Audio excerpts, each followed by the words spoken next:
All right. Hello, everyone. I'm David DeHaas. I'm your host tonight. Welcome to this production of Idahoans for Safe Technology. You can learn more about Idahoans for Safe Technology at the website, idahoansforsafetechnology.org. Definitely do sign up for the newsletter if you want to stay in touch with what we're doing, if you want to volunteer as well. We're going to be giving you some instructions later if you want to participate. So definitely you'll want to go over to that website. So we're here tonight to talk about what is 5G. Is it safe or is it a Trojan horse? So my first guest tonight is Kathy Cooke. So Kathy is the owner and founder of Whole Home and Body Health. Kathy Cooke is a board-certified holistic nutritionist with the National Association of Nutritional Professionals. She uses a functional medicine approach to help people identify imbalances in the body. She's also a certified building biology environmental consultant and certified electromagnetic radiation specialist with the Building Biology Institute. She assesses buildings for anything that may be causing health problems, including indoor air quality, mold, chemical off-gassing, ventilation, and EMF, electromagnetic frequency exposure. Combining holistic nutrition and building biology, she addresses both the body and environment to help her clients achieve optimal health. She's also founder of Idahoans for Safe Technology, an advocacy and awareness group for the safer use of modern day communications. Originally from Kansas City, Missouri, she currently lives in Boise, Idaho. She's also available, and I highly encourage you to use her services for consultation because she can come out and measure your home and see how much you're being bombarded by stray electromagnetic frequencies that you may not be is not benefiting your body. Is not benefiting your body. Her website is wholehomeandbodyhealth.com. Kathy, welcome to the broadcast. I'm so glad you're here. Yes, thanks, David, for doing this. Happy to be here. So, Kathy, let's just talk for a moment. Tell me, how did you get involved in this? No one grows up expect to do this. Yeah, you're exactly right. I never in my wildest dreams would have expected that I would want to learn anything about electricity, but here I am. So I got involved in this, I guess it's been about 5 or 6 years, and I found my way to electromagnetic fields because I was having very, very severe insomnia for over a decade, as well as a few other issues like anxiety, tinnitus or tinnitus, ringing in the ears. And in my quest to help my sleep, I was a nutritionist at the time. I was doing everything right. I had access to some of the most brilliant practitioners in the country, and I just couldn't make any improvements. So the topic of EMFs had come up numerous times, but I really thought it was kind of woo-woo, this stuff we can't see, like how could that possibly affect me? But in my desperation, the topic kept coming up in my research, and so finally I said, okay, I can do a test. I can unplug my Wi-Fi router for a week and turn off my phone and put it away for a week and just see what happens. And when I did that, it took about 2 to 3 days before the tinnitus in my ear was totally gone, and I wasn't even making an association between that and anything else. I just thought it was something I had lived with it 24/7 for over 10 years. Didn't even think there was anything that could be done about that. But it was only in my left ear, which is where I used my phone. I'd never gotten it on my right ear. So in hindsight, it makes perfect sense now that when I stopped using my phone, it went away completely. And so that really blew my mind wide open. And then with more and more distance from this technology, my sleep got better and better and better. And so I knew at that point I had to learn everything I possibly could about this because this was going to be something I had to address for the rest of my life. And also because I knew, even 5 years ago, the technology was really starting to boom, and I knew that we were going to get more and more exposure all the time. So I wanted to get a handle on it right away. And then I had so many clients that I could see were having similar symptoms, and we were doing everything right. I was doing everything for my client, but they still weren't making improvements. And I knew that this was an issue for many of my clients as well. So I became certified. I started studying this at the Building Biology Institute in 2017. And it's just, I get more calls about this than anything else because it's impacting so many people. Wow, what a story. So let's talk about this 5G. Let's talk about what is 3G, 2G, 4G. Tell us a little bit about this technology. Yeah, good question. So 5G is the 5th generation of cellular technology. So in was it the 80s, maybe even the 70s, when the first brick cell phones came out, that was 1G. So that phone, that big brick phone, would communicate way off in the distance to some tower. That was the first generation. We didn't even, it didn't even have the name 1G then. But it was the first generation of cellular technology, and all it could do was make a call. So the only thing it would allow you to transmit is your voice over the radio waves. And then we went to 2G, and that allowed texting. So this is when everybody got like the flip phones or the candy bar phones, and we could, send some rudimentary texts. And then we had 3G, 3rd generation, in the, probably late 90s, early 2000s maybe, when now we could maybe check our email or maybe look at a website very, not efficiently, but emails was the main data. So we're getting into data with the 3rd generation. And then 4G is what we use now. So if you pick up your phone right now and you make a call or you send any kind of text or download a video, your phone is connecting with a 4G cell antenna off in the distance. And so the 4th generation is all about video streaming. It's data, right? Hardly anybody makes a phone call on their cell phone anymore, but they're looking online, they're getting directions, they're downloading videos, all of this data. So now the 5th generation is going to be more about data and other applications, because that's what people are using their phones for now. It's not about phone calls. It's about connecting the Internet of Things. So this is all about connecting your toaster to your refrigerator, to your thermostat, to your phone. So it's collecting all of this data. It's connecting the Internet of Things. And 5G proponents will claim that it's going to be the driver, so to speak, of driverless cars. It will have medical applications. Driverless cars they don't need 5G technology, nor does medical intervention, but that's another story. So the whole point is more data at faster speeds for 5G. But don't we have that now? I mean, I have cable, I have Sparklight to my business and my home. So don't I have high-speed data now. I can get all I want. I can download movies, I can game if I wanted to, I can do all that stuff. Absolutely. In fact, cable or fiber optics is much quicker. It's much more reliable. It's more stable. It's more secure. It provides us with the best broadband coverage that we could possibly want. It does everything that we need it to do. But part of the issue with that is a little bit more expensive for the providers.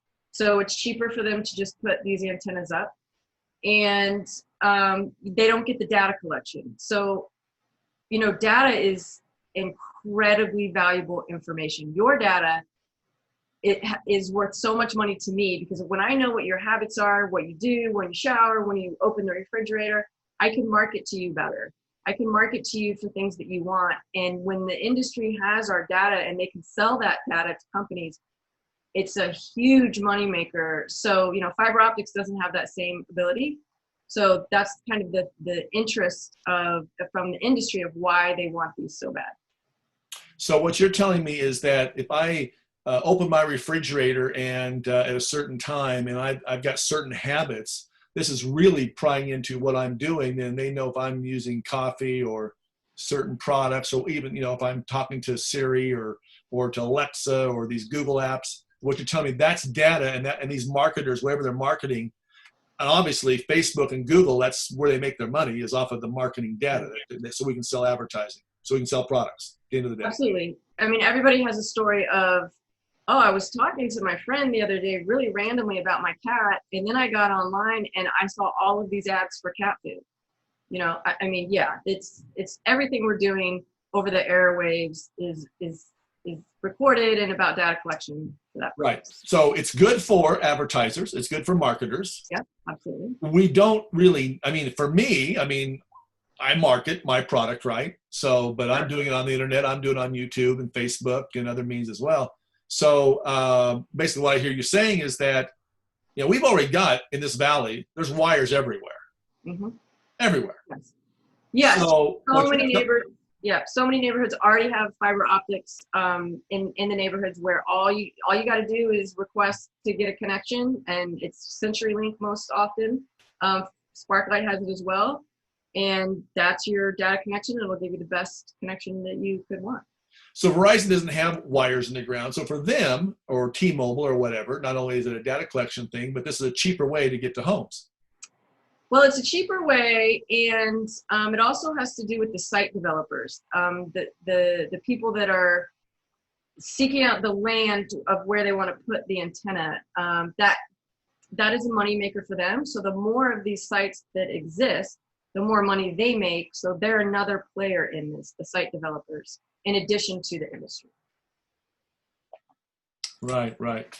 So what I hear you saying is that we've got high-speed internet. There's no reason to have these towers. There's no reason whatsoever other than for the people making money on marketing. So and one of the things you mentioned is reliability and safety. So maybe we went and address that. These towers are on power poles. What could possibly go wrong there? That's right. Well, our light poles, our street lights, they're not designed for this technology. And that is a concern to me.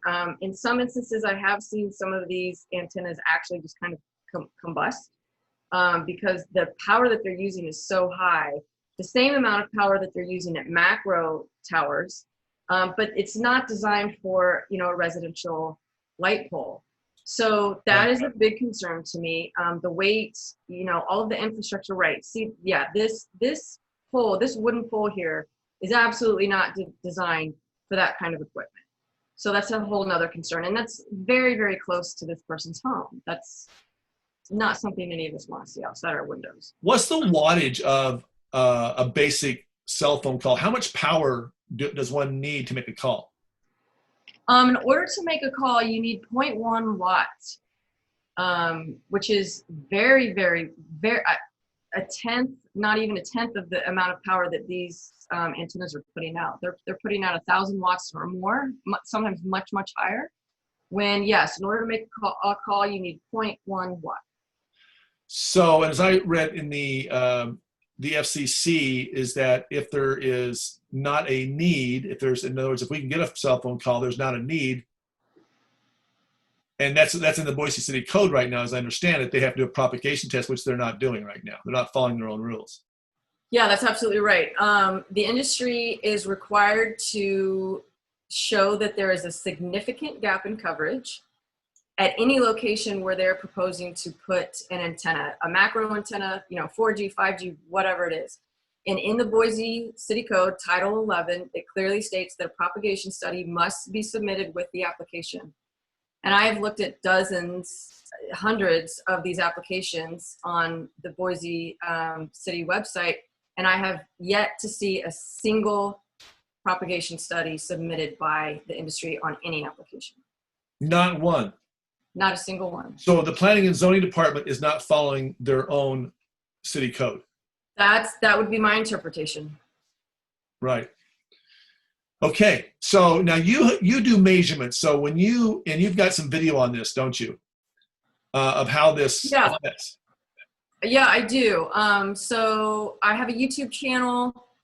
I'm gonna bring up here and share screen a moment. I'm gonna insert the video of you measuring someone's home. So you'll go into homes, you can measure their Wi-Fi, you can measure how much, if they're close to a tower, what that looks like. You've measured towers. You've done that. And often hidden things. I mean, you wouldn't believe some of the things that I find in people's houses, and they had no idea it had a radio frequency on it.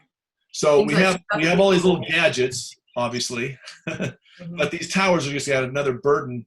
And we're going to talk more about the health ramifications of that with Dr. Ann Huycke here in a moment. So we won't go into that with you. But what I hear you saying is that we have the ability to measure. It's not being, the needs test not being done, and the environmental review is not being done. So, and people need to be, have this awareness of, the dangers of this. I mean, this is a lot of potential power up on these poles, on power poles, and like you say, these can combust. So, all right. So we're gonna bring that up and show that.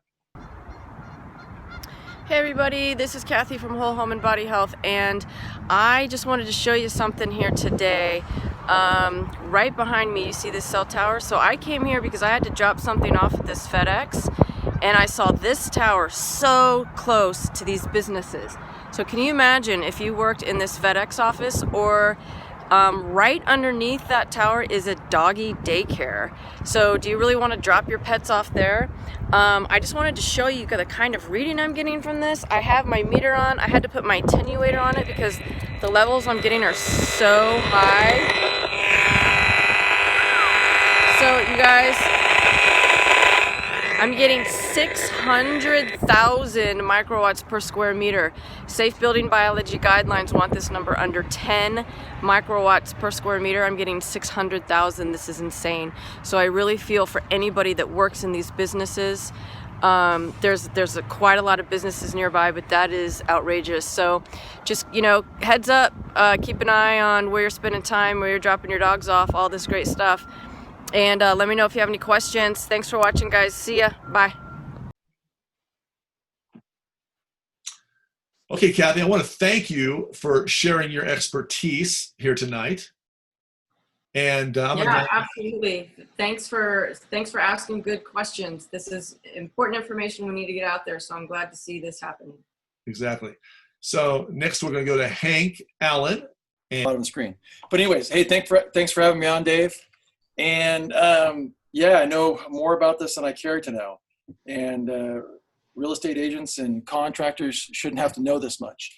But kind of like what Kathy's story, probably 6 years ago, I was down in the Bay Area, had a long commute. I was commuting 5 hours a day, 2.5 each way to work and back. And I was having heart palpitations on my commute.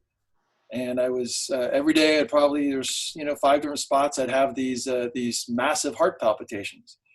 And after a couple months, I kind of realized I was having them at the same spot in my commute every day. So finally I pulled over in the middle of the highway at the first one and got out of my car, and I was looking around. I'm thinking this has got to be some kind of environmental issue, looking for something, had no idea what I was looking for. And sure enough, I found a pine tree that was shaped like it was a cell tower. And it was the only thing I could find. So I drove up the highway another 10 miles and pulled over the road, and sure enough, there was another cell tower. So each one of these spots, I had cell towers. So I went back home and told my wife, I said, these things are killing us. Something's going on. I'm reacting to these things. And that kind of led me down the rabbit hole of trying to figure out what was going on. And since then, it turned out there's some other, health issues going on at the time. But so when you discovered that, was there a way to verify that based upon what's going on in your body? Did you see a medical doctor? I'm pretty crude and pretty simple. I'm a contractor at the time. So I put my wife in the car with me. I said, come on, let's go take a drive. And she put her hand on my wrist and felt my heartbeats. And she goes, holy cow. You're not kidding around. She could actually feel it on my wrist whenever we had passed the cell towers. And I'm going, this is, it kind of messes with your mind. You go, am I making this happen to myself? And sure enough, every time we'd pass one of these towers, my heart would start jumping on me. And so what were some of the other symptoms that you had? I think I remembered you tell me you had. Oh, well, some of the major ones was once I kind of found that out and looked at it, I turned off the wireless router in my house. And I actually had a router, my office wall and my headboard in my bedroom shared a wall. So I had my router just outside my headboard. Oh, wow. And I shut that sucker off. And oh my God, I felt like I was just so tense, and my body was just on like my nerves were shot. And I turned off the wireless router, and I could just lower my shoulders and everything felt good. And the problem was I was building a big house up in the Bay Area, and there was a giant cell tower just across the street. So I was being exposed all day and got radiation sickness, microwave sickness. Yeah. Wow. And so that brought you to Idaho. Yeah. So I started looking around and realized the Bay Area, the technology was so thick, and there's so many towers around, and the way the politics was going, I felt like there was no way. And I was pretty sick at the time. So I looked around, and it turned out Idaho was the place. And I picked my house out here in Eagle because it was exactly 2 miles from the closest cell tower. So I had my MLS search with my realtor at the time really narrowed down. I drew a circle and I said I could own a house in this area or this area, and really tried to find a place that avoided these things. Okay. And so since then, though, you have a tower came pretty close to you in Eagle, and you got to deal with the city governments. And what we find now, and the big problem we're having now, is getting local legislation done to actually legislate and regulate the control of these towers. So Hank, tell us why are not the local city governments, I know we've talked to Ada County Highway District, we're trying to talk with Boise, they're not listening to us, they keep referring us to their attorneys. Let's talk about now, I don't know if you or Kathy wants to talk about this, but let's just talk about why aren't they helping us stay safe? Yeah, so I'll start off, and Kathy, you jump in and help out here. So what basically is going on is when we had basic telecommunication services, which is phone and texting, those are essential services, and those are regulated by the FCC heavily. And our local government has very little control over where the placements of these things can go, because they have to allow them into our cities. And every time they try to put regulations in place on the locations of these things, they get in trouble, and they have the attorneys threaten them from the big telecommunication companies. Let's back up now. So you said regulation of these things. Of the cell towers. We're talking make cell towers. Basic phone service, though, right? Basic phone service, correct. Okay. Thank you. And with that, they've been told, hey, you can't regulate these things. But there was a lawsuit or a court case that happened a year ago with Mozilla and the FCC. And basically, there was you guys probably all remember hearing about net neutrality. And Mozilla ended up losing the lawsuit, but what came down is they defined the 4 and 5G, or the broadband, separately from the basic telecommunication service, which is phone and texting. And they're two completely separate services. And one is regulated, one is unregulated. So 4 and 5G, or broadband stuff, is unregulated. And the only... but unregulated by who? Unregulated by the FCC. Okay. Right? So the FCC does not control the power limits. They don't control anything when it comes to the broadband portion of wireless communications, right? So they continue to lead all of our officials into thinking that this is too heavily controlled, and our local officials don't have a say on what type of broadband we want, what type of service we want in our communities. Does that make sense? Right, makes sense. Okay. So in reality, the agencies that are set aside to actually control this is our local government, and we should be able to decide, or we are in charge of deciding, how we want broadband services delivered to our cities. Do we want to have these ugly small cell towers up and down all the streets so that we can stream movies on our cell phones? Or would rather have it come in a faster, safer, better way using fiber optic and coaxial cables to our house and stream from our house? So what you're telling me, what I heard you say just now, sure, go ahead, is that you've got Title I, which is basically a phone call, yep, texting, yep. That's Title II. Title I is high-speed internet. That's our fiber optics. That would be where 4G and 5G fall within. And that is allowed by the FCC in all the world. The local governments can regulate that and keep our communities safe. Absolutely. That's the key point of this entire thing. If everyone walks away understanding that, that's the message for tonight. Okay. Well put, Dave. So when you say unregulated, though, I think some people say, oh, it's unregulated. It means it can't regulate. Well, no, we can. And planning and zoning, usually that falls on a planning and zoning. That usually means that the counties and the local governments can regulate that. And I want to go right now to something that this is just breaking, guys. So this just happened when Hawaii actually, let me go back here. Can you still see this screen here? Yep, this just happened July 24th. Hawaii's Big Island called upon telecom to cease and desist 5G deployment. A resolution to cease the build out of 5G wireless infrastructure until it can be proven safe through independent research and testing passed the Huycke County Council on July 22nd, 2020. Almost unanimously, the vote was 8-1.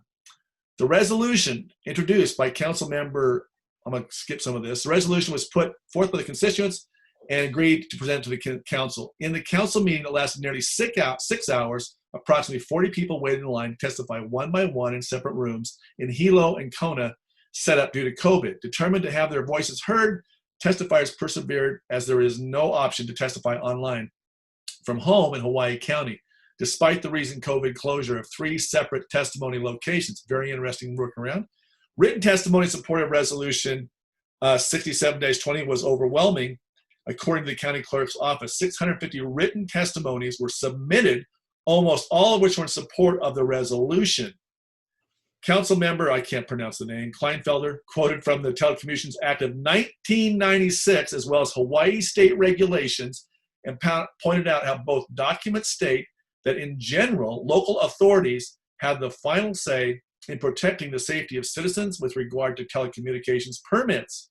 He urged the Corporation Council to look deeper into the county jurisdiction as leverage and moving forward to protect the people. In other words, this government, this county, this island said, no, we're not going to do that. We have control, which is what you just stated, Hank. And unfortunately, right now, Boise does not understand this. Meridian does not understand this. CUNA does not understand this. STAR does not understand. The state does not understand this right now, right? Am I wrong or right? Let's make one more point too. This is a great point. Is by saying no to 5G is not saying no to cell coverage. Hawaii, you can still use your cell phone. You can still talk. You can still text. They're just saying, hey, we don't want broadband. The big, heavy broadband is like a fire hose of bandwidth, and it's high-powered pulsed microwave radiation. And so we're all for keeping the cell towers up on the foothills, keeping them in the commercial areas, keeping them out of our bedroom communities so we can all talk on our phones, we can drive, have the basic cell service that we all love and we use daily. But when it comes to being able to stream movies on our cell phones or do big data on our cell phones, we don't need it. We have it. I don't know about you guys, but for me, I have a Sparklight coming to my house, and we have plenty of bandwidth coming in on a coaxial cable, so my kids can stream movies downstairs, I can stream them upstairs, everything's hardwired, and it's inexpensive, it's already here. We don't need 5G coming in through wireless telecommunications. We don't need it. So why have it? Why take the risk? And the insurance companies already figured this out. We'll go in there later. I'll let you go. No, let's talk about the insurance companies. With the insurance companies, tell me about that. All right.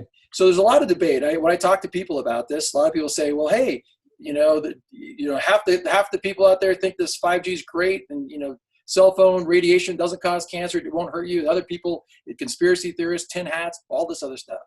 Well, being a contractor, you go and you talk to the insurance companies, and the biggest insurance companies in the world, AM Best and Lloyd's of London, they've already figured this out and they've looked at it, and they won't take the risk. Pulsed microwave radiation or microwave radiation, they will not insure. It's a health hazard, and it's too big of a liability for them, so they will not issue insurance to Verizon and the other telecommunications companies. They exclude it in their insurance policy.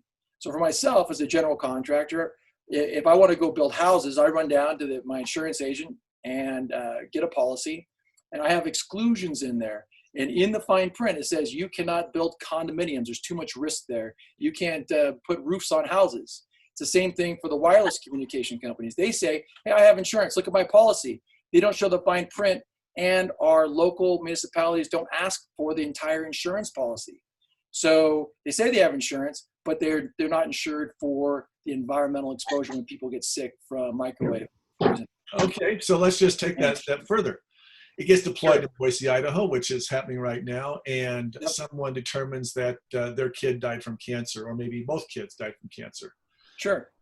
They get a smart attorney. They file a lawsuit. Who's going to end up paying? That's the kicker. So what they've done is they're playing the great old shell game. Usually they will make multiple different corporations, and the towers go up under a subsidiary corporation that has zero assets, and it's XYZ telecommunications company that comes in, puts up the cell tower, takes all the liability, provides a worthless insurance policy, and whenever there's any serious litigation that comes down and they're found guilty, they just go bankrupt with that company, shut it down, and there's no assets behind it. So who gets left holding the bag? Us, the citizens, and the poor people who get injured, like myself, like Kathy, multiple people I've talked to over this, who there's no one left to cover the damages. It's horrible. Wow. All right, so I want to go now and talk to Dr. Ann Huycke about some of the things that she saw in her practice. Dr. Ann Huycke has been a family practice and emergency medicine physician for over 30 years. She has been interested in non-conventional medicine for most of her career. She worked with Norman Shealy, MD, at the Shealy Institute for Pain and Depression for over 5 years, which jump-started her interest in integrative medicine. Dr. Huycke has a solo practice for 19 years in Boise, Idaho. She has recently retired and continues to reside in Idaho. And if the sneezer would mind muting, whoever that is. Dr. Huycke, welcome to the call. Hi. You there? Yes, I am. Can you hear me? I can hear you very well. So tell me, does, in your opinion, or in the research that you've looked at, does pulse modulated microwave radiation cause illness? I ended up having a number of patients like Hank and like Kathy. I called them, at the time, electromagnetic frequency refugees. They could draw a clear correlation between their illness and pulse modulated microwave radiation. And many of them had to do things like live in canyons where they couldn't get any cell service. These people were quite sick, and I agree with Kathy. In my practice, the number one problem that I saw was fatigue, and then anxiety, depression. These people were very ill with this, at the time we called it electromagnetic frequency illness. So you put your toe into the large lake of information, and I still feel like I might be up to my ankle. It is massive. There's a massive amount of data. There's a massive amount of research on illness related to pulse modulated microwave radiation. There's over 25,000 studies. Most of the studies show illnesses in 4 main areas. And one is neurodegenerative diseases. That is autism, ADD, anxiety, insomnia, depression, also Alzheimer's, dementia. The second large area is cardiac arrhythmias. And cardiac arrhythmias cause sudden death even in children. So, and that was what Hank that was one of his initial symptoms. A third area is infertility. The number of people I saw towards the end of my practice with infertility was markedly higher than when I started my practice. And the number of people with anxiety, 30 years ago when I started out, or 40 years ago, I would say less than 10% of people had anxiety. And when I closed my practice, I would say 80% of people had anxiety. We are all under a tremendous burden of the cell phone towers and our Wi-Fi routers at home. The fourth area is cancer. There's DNA damage, and that is another way of saying cancer. So these are the 4 main areas. It's well documented with over 25,000 studies.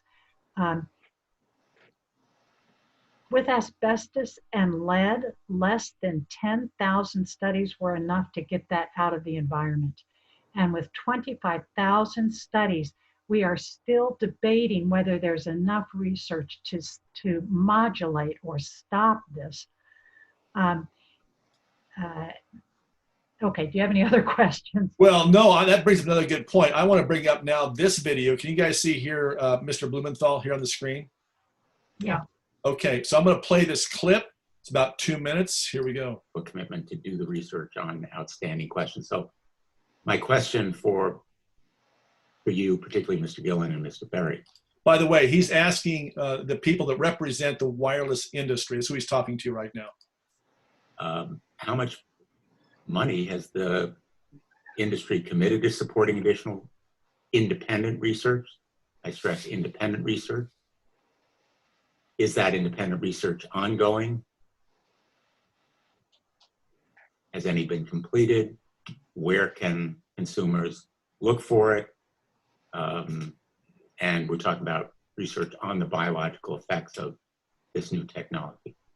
Thank you, Senator. I think, thank you for your focus on the issue.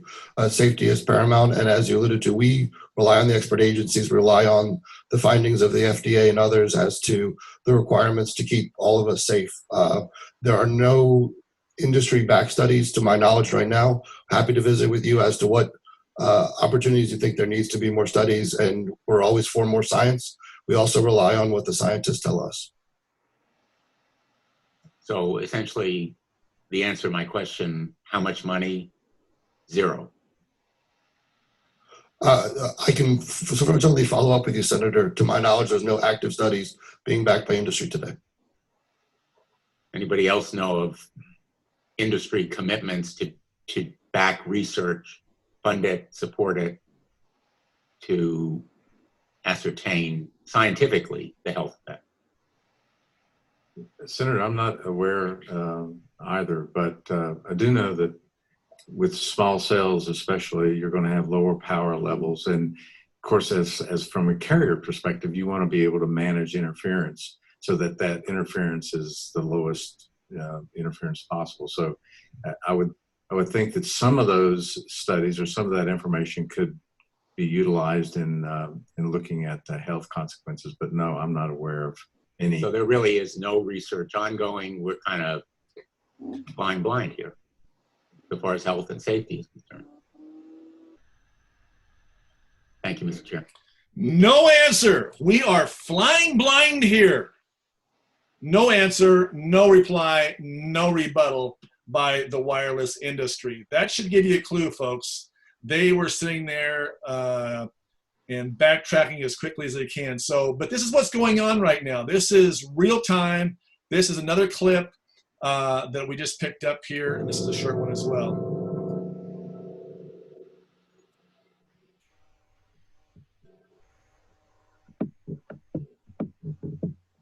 You couldn't read that. Basically, this is a school. I can't remember where it's at, but all of a sudden, everyone's getting sick after one of these 5G towers went in. The phone company Sprint shut down a cell phone tower on the campus of a California elementary school after some parents said it may be linked to several recent cases of childhood cancer. Now, those families at Weston Elementary School in Ripping claim the tower could have exposed their kids to harmful radiation. Sprint says the tower is safe and has operated well below federal safety limits, but the company turned it off anyway and plans to move it to a new location. Carter Evans spoke to the families at the center of the controversy. My son missed growing up with his friends. My son lost all of his hair. It's not something that I wish on anybody to watch their child go through what our children have gone through. Kelly Prime's son Kyle was just 10 years old when he was diagnosed with kidney cancer in 2016. 5 months later, Kyle's friend and classmate Mason Ferrulli developed brain cancer. 14 hours to get the tumor out, and he had 5 weeks of inpatient rehabilitation. He had to learn to walk, talk, eat, everything all over again. 2 more kids at the school were diagnosed this year. At what point are you saying, we ought to take a close look at the school here? The moment that I found out that Mason had been diagnosed, it popped into my mind that something was not okay. The moms believe the recent increase in cancer cases could be caused by radiation from radio frequency, or RF waves, coming from this cell tower located on the elementary school campus. Whenever you hear of cases of cancer in a child, obviously that itself is alarming. When there's several cases in one school, that's even more alarming. CBS News medical contributor, oncologist David Agus, says the number of cases warrants further investigation. I've looked into his eyes and I've looked at the fear that he has as a 9-year-old facing something, asking me, Mom, am I going to die? It would push you to fight as well. It would push any parent to fight. I won't stop until it's done, until that thing is gone. For CBS This Morning, Carter Evans, Ripon. There we go. And so this is a real deal, folks. And if you've got children, if you've got aunts, uncles, nephews, sisters, brothers, this knows no boundaries. This affects everyone in the tissue. I want to go next to Brandon and bring on Brandon. Brandon, why don't you tell us a little bit about your background? He's been doing a lot of work behind the scenes, guy. This is a sharp, smart dude, engineer. And so, Brandon, I would like to ask you the question that just come up there about some of these safety claims they're talking about, and also talk about what this is doing to the tissues in the body. That's a loaded question. Are you unmuted, Brandon? Yeah, can you hear me? Yeah, I can hear you fine. All right. Thanks, Dave, Kathy, Hank, Ann. We got power issues. I mean, just in this picture here, you can see on my screen, this is very close to this bedroom right here. What's going to happen to my brain and to my body if it's me or my kid or my grandson who's 5 months old? What's going to happen to him? Well, ultimately, I'd like to kind of, explain this so that everyone listening can kind of take this home and think about it and understand what's really going on with the massive changes in the electromagnetic force in our environment. So the electromagnetic environment that we evolved in has significantly changed. And this has caused rapid epigenetic changes within us. So to step through this really easily, so that everyone can understand well, I thought I'd go through items that are very obvious to people and break down easily. So we know that all matter, including living matter, is made up of atoms, right? And atoms are groups of subatomic particles, namely protons, electrons, and neutrons. So what force controls protons, electrons, and by association, neutrons in us? And, well, that's the strongest force in the universe, the electromagnetic force. It actually dictates, since it controls these particles, fluxes, kinetics, and all biochemistry in life. So you can imagine if the electromagnetic field, this all-powerful force that's in our universe, changes from its base state, which we call the Schumann resonance, fluxes, kinetics, and biochemistry also has to change with it. So this change from, time of evolution is causing massive chaos in our system, and we like to call it, inflammation. And I guess I thought of a cool analogy before the call to break it down even easier for everyone. Let's say that,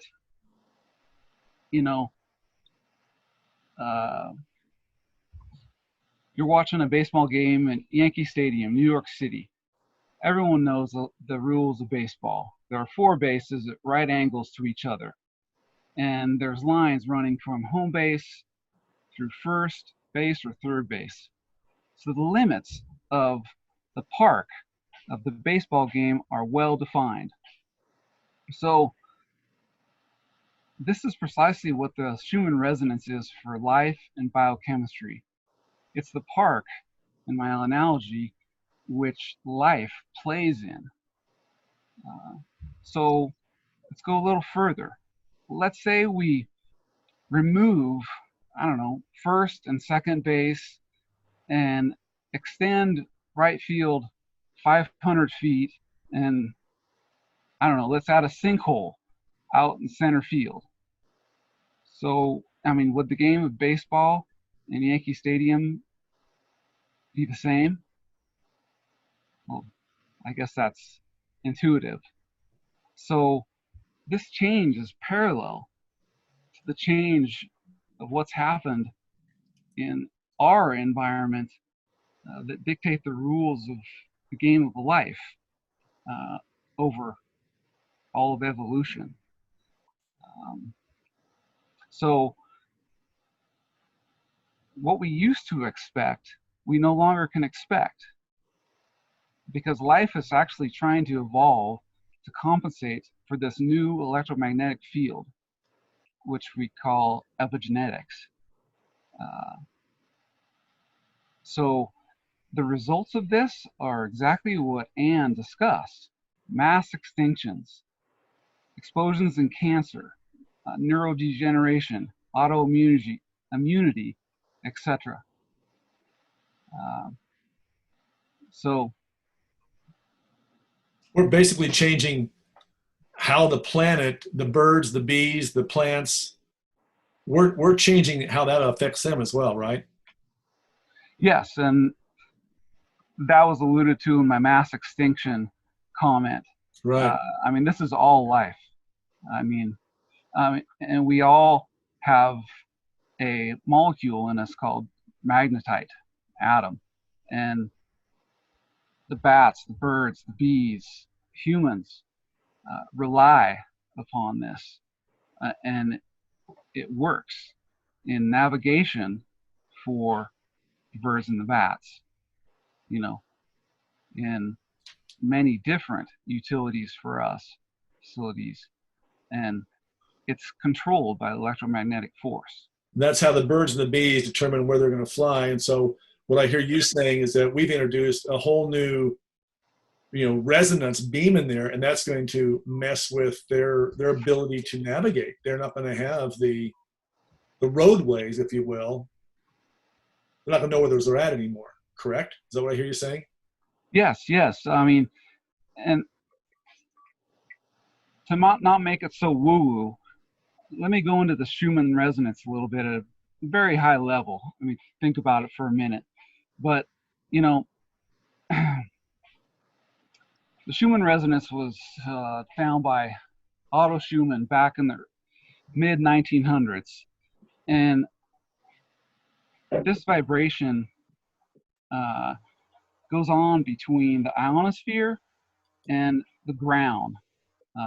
We call it the resonant cavity of our planet. The electromagnetic field we evolved in, that really, going back to my other analogy, defines the park and the game of life. So the energy from Schumann resonance is not woo-woo. I mean, this is a real deal measured.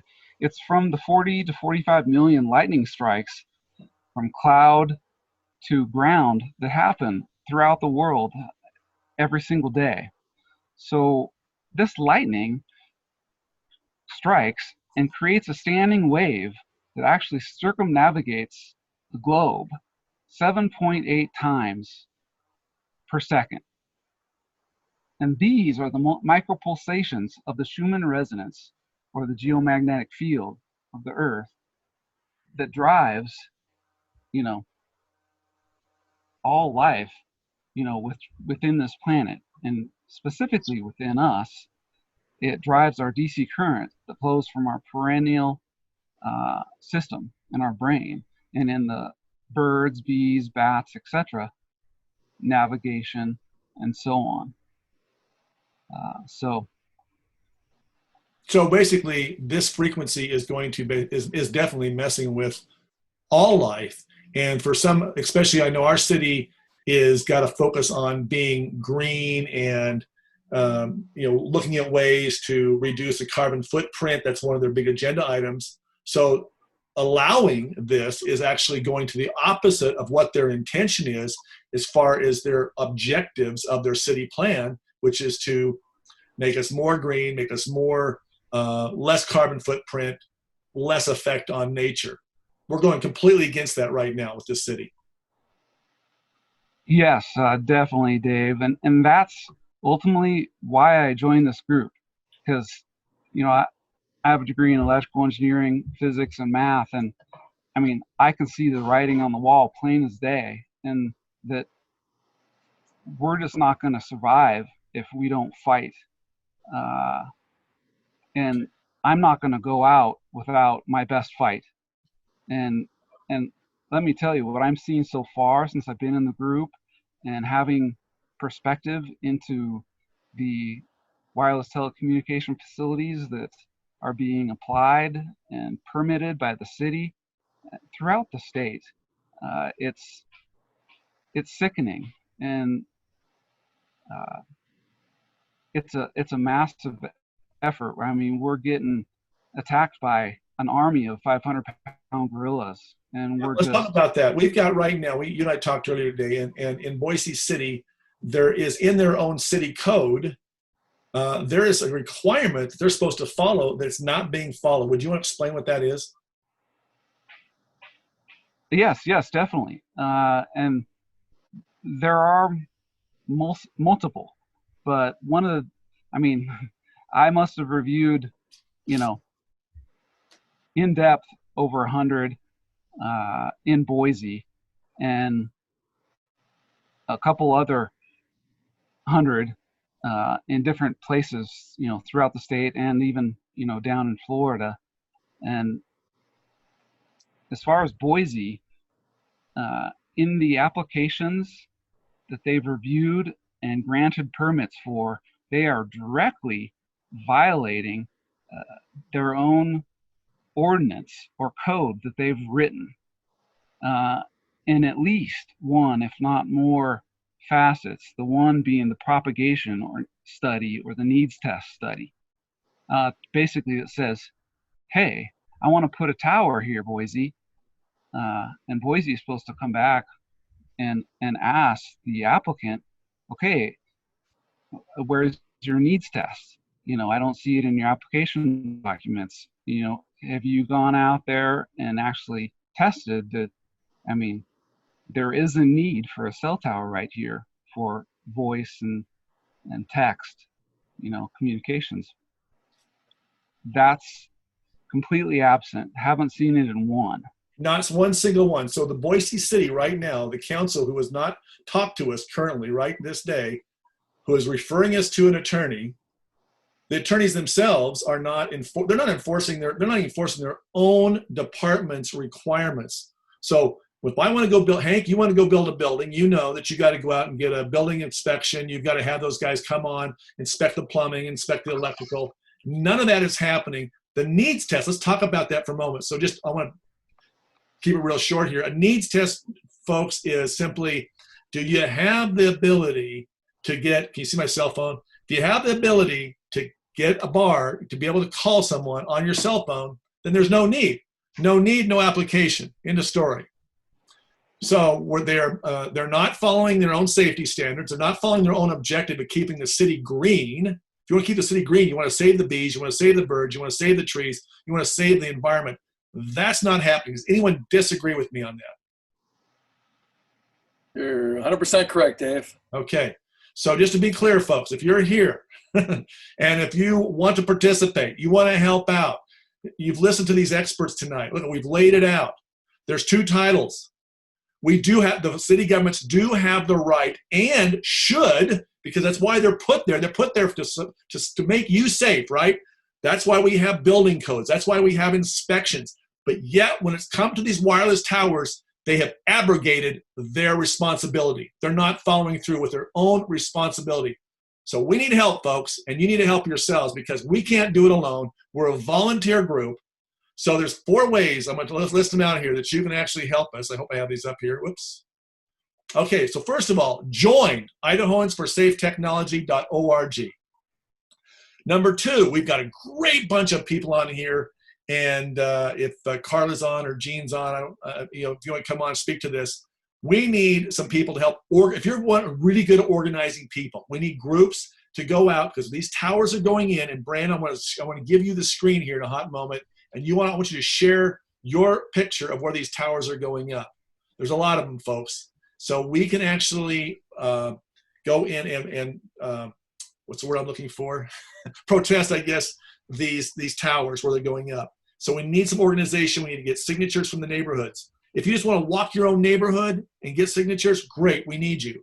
Donate money. We need money for postage. I know Brandon said he sent these off to the city and to the FCC because they're not following the rules. Printing, website, attorney's fees. We're going to hire an attorney, guys, and this is not going away. We will keep Ada safe, but you folks have got to join us, and you got to join us right now. You got to go on there. If you got $20, $100, $200, $2,000, join right now. Idahoans for Safe Technology. The next thing you need to know is pay attention when we send out, hey, we're going to a meeting, or we need you to write a letter, or we need you to make a comment, or fill out one of these papers. You need to raise your hand and say, hey, I'll be right over. I'll grab one, and I'll do it right now. A lot of people do it a little bit, makes the work go a lot easier. So, Brandon, I want to share the screen over to you. I want you to show everyone where these towers are going up. And like you said, folks, look at, they're not following their own rules. And mostly because they don't know, because they've listened to an attorney who has probably not read the FCC Title I at all. They've just taken what the wireless companies have told them. And you've heard the science tonight. You've heard that, let me turn this off here. So you got it? Yeah, I think so. I'm trying to move and minimize my Brian, do it.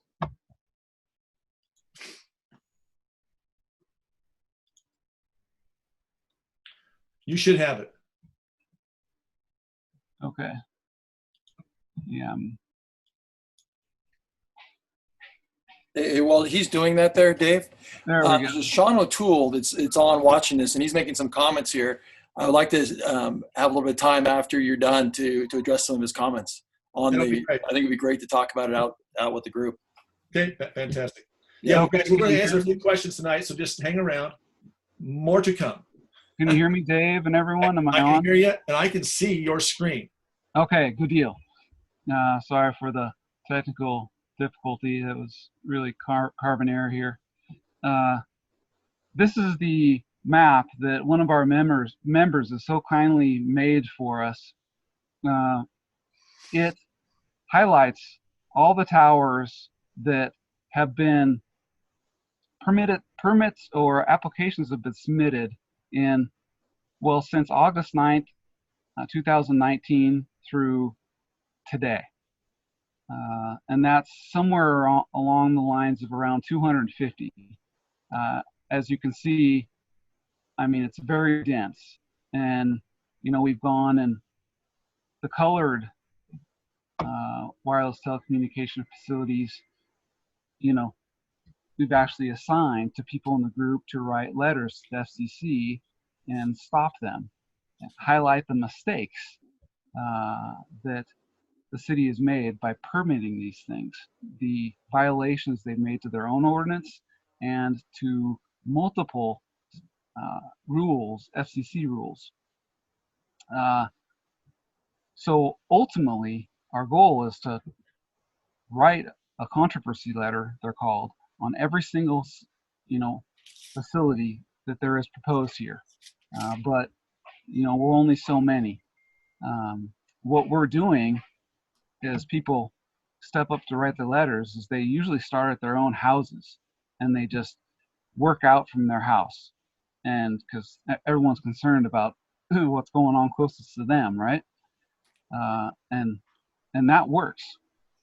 But it's a multiple facet team. We need people that can write the letters and people that can go out and talk to the direct neighbors to these proposed facilities and people do needs tests so that we can pack these letters to the FCC into the city of Boise full of so much ammunition, they can do nothing but cease and desist and pull that permit for that facility. Well, and our ultimate goal is the city to step up and do their job and write an ordinance that provides safety for all the citizens of Boise.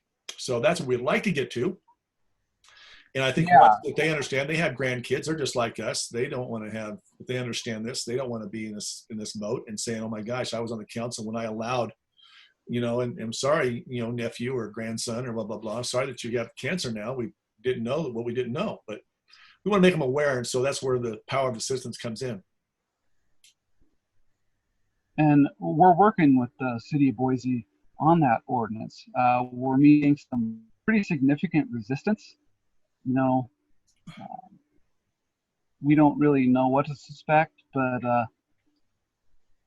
I think that ultimately we may have to retain an attorney to, you know, speak our piece, which is, you know, not what is, you know, provided to us, to all citizens via the Constitution of the United States.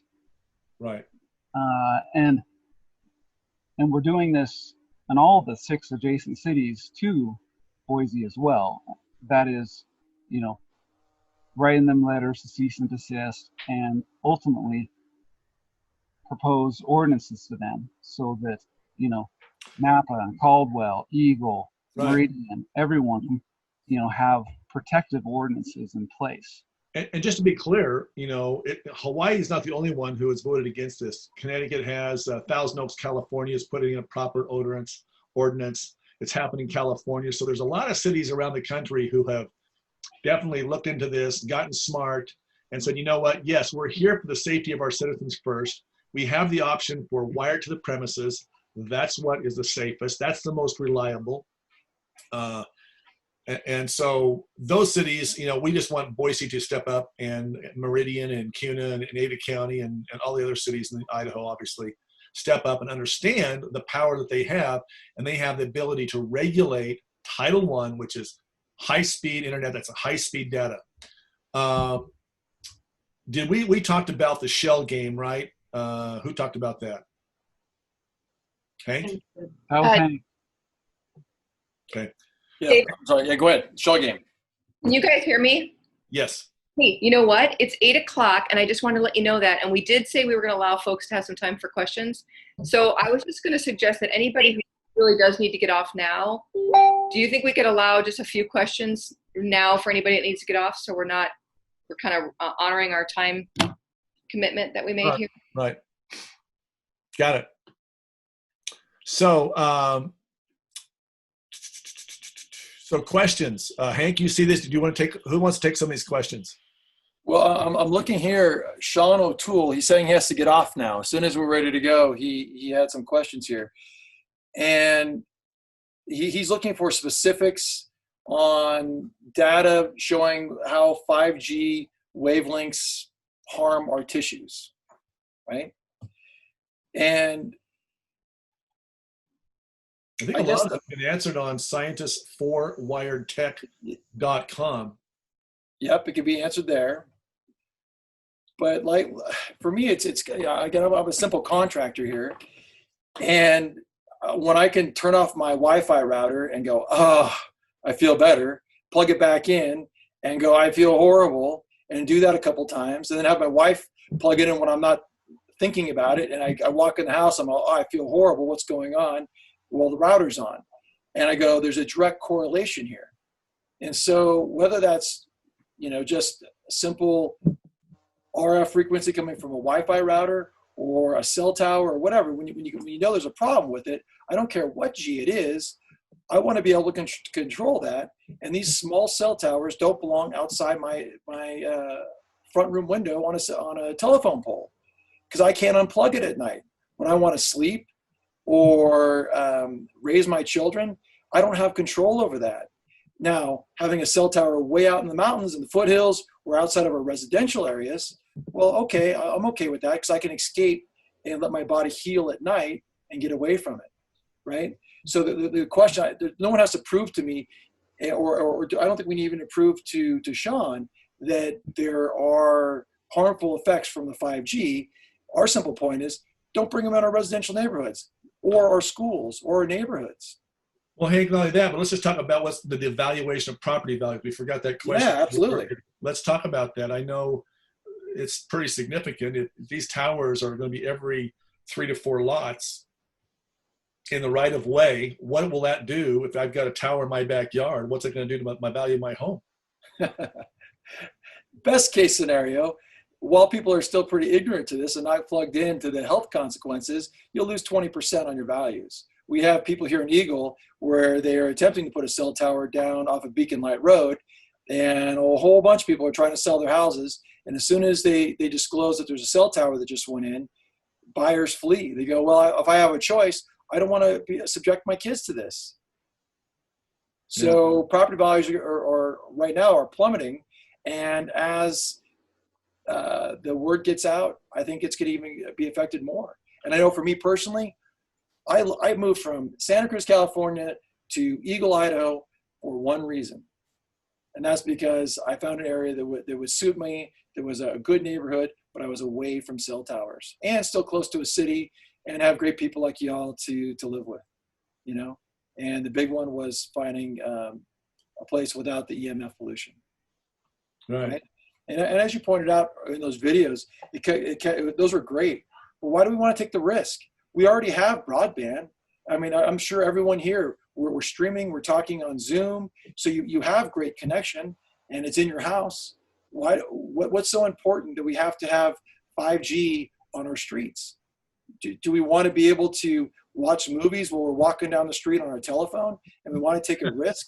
And as you pointed out, there's no studies going on right now, at least from the industry, saying, proving we don't have the money to prove these, what the harm is on this thing. Like you say, wireless technology, they have information on their site, but we don't need to take the risk. It's foolish.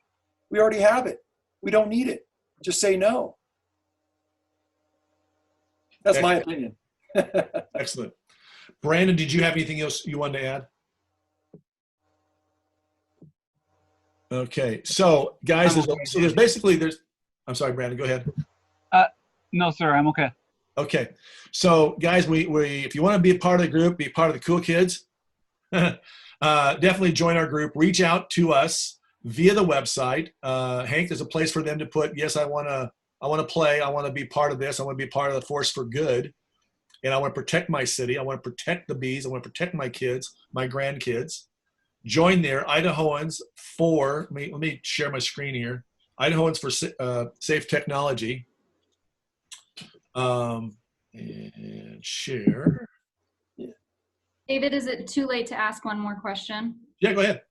Okay, can someone talk more about the tin roofs and how we get fiber optics, as well as, I guess, tips for me that I'm in an apartment complex with over 15 Wi-Fis in my building, different? Yeah. Please. Yeah. Who wants to take that? Kathy? Yeah, so a metal roof, aluminum, stainless steel, copper, silver, these all deflect radio frequencies. So for many of my clients, I am, if it's in the budget and they can do it, a metal roof will be able to block the frequencies from the satellites above us. However, I will say that if you're going to plan to do something like that, you absolutely need to consult a professional and a building biologist like myself or another EMF consultant, because you can't do this blindly. If you still have Wi-Fi in the house and you want to use your phone in the house and you've got other radio frequency in the house, a metal roof is a horrible idea because it's just going to bounce back at you and increase your exposure. So anytime you're doing something like a metal roof or you're going to do any kind of shielding from these radio frequencies, please reach out to a professional because they need to guide you to make sure that you do it properly. And what was the second part of that question? Who is speaking right now? Is that you, Kathy? I'm sorry. Yes, this is Kathy. I'll put my website in the chat here right now if you want to Okay. reach out to me and ask more questions. Okay, thank you, Kathy. Yeah, how do we get fiber optics? And then what are some tools that I can do living in an apartment? We are planning to leave, just, it hasn't happened yet. But when I go in to, redo any of my Wi-Fi, I know that there are at least 15 other 5G Wi-Fis. No, those Wi-Fis aren't 5G. So the fiber optics is wired to your building. You're in Boise now, right? Right. Okay, so you already have fiber optic. If you have Cable One, is that who you have, or CenturyLink? It's CenturyLink. Okay, so you've got it now. I have fiber optics. Uh-huh. But it says 5G on my router. Should I send you pictures or something? No, that's because you have fiber. The fiber optics is feeding your internet connection, but now you're choosing to use a Wi-Fi router. And that 5G that comes up stands for 5 gigahertz. It's not the same as the 5th generation. It's just labeled the same, partially because it gets people used to the idea, but they're not the same thing. So you have 2.4 gigahertz for your Wi-Fi, and you have 5.8, and it just says 5G, but it's actually 5 gigahertz on your Wi-Fi router. So what actually we recommend, you have the fiber optics, but the next step would then be to use an Ethernet cord, like, my computer right now. Froze. Oh, sorry, Kathy, you froze. Oh, shoot. Eliminating that Wi-Fi frequency in my home.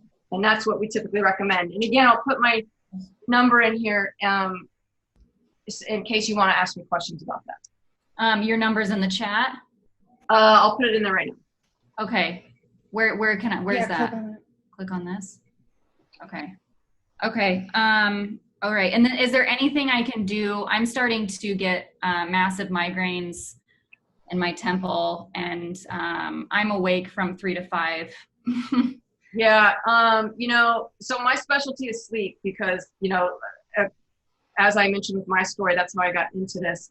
I would suggest contact me, and also, the way that EMFs affect us are through oxidative stress. It's through our voltage-gated calcium channels, which, we don't have time to get into, but it's essentially oxidative stress. So really ensuring that your oxidative capacity, your antioxidant status, and reducing your inflammation is going to help, because in a situation with multiple exposures in an apartment building, that's very difficult. So it's all about kind of building yourself up, looking at your antioxidant status, and some other things to reduce inflammation. It's very individually specific, but I'd be happy to talk to you about that. Okay, thank you, Kathy. I appreciate all your time. I really do. I'm glad I met you. So thank you. Yeah, you bet. Real quick, could I jump in here too? Yes. Absolutely. So just to add on to what Kathy said, so I think it's Becky here. Is that who we're talking to? Does she have the question? Is it Becky? No, it's Hannah Jo. Okay, so there's another Becky in the chat room. And same thing, I have Sparklight, and they gave me the free router, and it has the Wi-Fi antennas on it. And you can actually log in, you put in your IP address for your router, and it'll pull up a website, and you go in there, you turn off the Wi-Fi antennas. So it's not broadcasting the RF signal. And then, like Kathy was saying, you can plug in the Cat5 cable, which looks like a telephone, the old telephone wires, but it's a little bit wider. And then you can hardwire your house really simply, and then plug it from there into each one of your computers. And now you don't have that EMF signal going throughout your house. It's a really simple, fairly simple process, but the impacts it has is huge. And Okay. Kathy's great at doing this stuff. Thank you, Hank. And if I did hardwire to everything, I wouldn't have to do the whole turning it off at night and everything? Yeah, correct. That's how my whole house is. We have it all hardwired. And the antennas don't go on. And then my wife, every once in a while, she needs to download something onto her iPhone. So she needs a Wi-Fi connection. So I put a little timer on a separate Wi-Fi router that she can come on, so she can hit it. So it comes on for 15 minutes and she doesn't forget it. And she's able to download all the stuff on her phone. But that thing goes off after 15 minutes. now myself, the kids, and everybody else were not being exposed to the radiation. Okay. Thank you very much, Hank. I appreciate your answer. Yep. Thank you. Anybody else have a question? Okay, guys, we're all in this together, like it or not. So how will we rise to the occasion, and what will we be saying to ourselves next year? You know, what effort do we make today to protect our families and our homes and our property values and our body? So ask yourself that. Ask yourself what you can do to help, whether it be money, whether it be canvassing your neighborhood, speaking to your friends, get everyone you know. We've got these to join Idahoansforsafetechnology.org. That's our quickest, easiest way to stay in communication with you. You will not get bombarded. But when we do have one of these calls, we will put out a notification there as well. Does anyone else have a comment they want to make before we close it up tonight, or a question?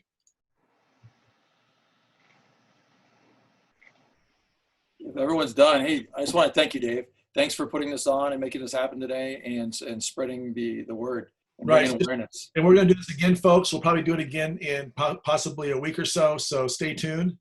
This is our first run, but our mission is to seek to educate you so that you can take appropriate actions and participate as well. So I want to thank everyone here. Everyone did a great job of communicating, I thought, tonight. So I really appreciate everyone's efforts. We got a great team in Boise. Really appreciate it. So with that, going once, going twice, you guys make it a blessed night. I'm David DeHaas from Idahoansforsafetechnology.org with Hank, Kathy, Ann, David Meisner, Gene Doyle, Brandon Thompson. Brandon Thompson, yes. Hey, if everyone's still there, hey, did Brandon give all of his pedigree, what his background is? He did not. I hope we hit that one. He doesn't really. Yeah, I'm here still. So tell everyone what you do, Brandon. Sure. I've been a professional electrical engineer for 22 years in the power industry, specifically designing transmission lines, substations, switch yards, etc. One of the things that, our biology doesn't do so well with. And in my playtime in school, I also got a degree in physics and mathematics. So it kind of all set me up really well to put all the pieces together to what's going on. I never thought, I would, delve into the biology. And when I did, wow, well, it's controlled by what I studied. Yeah, well, we're grateful that you are here, Brandon. Obviously, it was meant to be that you find us and join us, and we're so grateful for everything you've done for this group, so really appreciate it. I'm grateful for everyone that's participated. So you guys make it a blessed night, and we'll talk to you soon. All right. Take care. Thanks, everybody. everybody.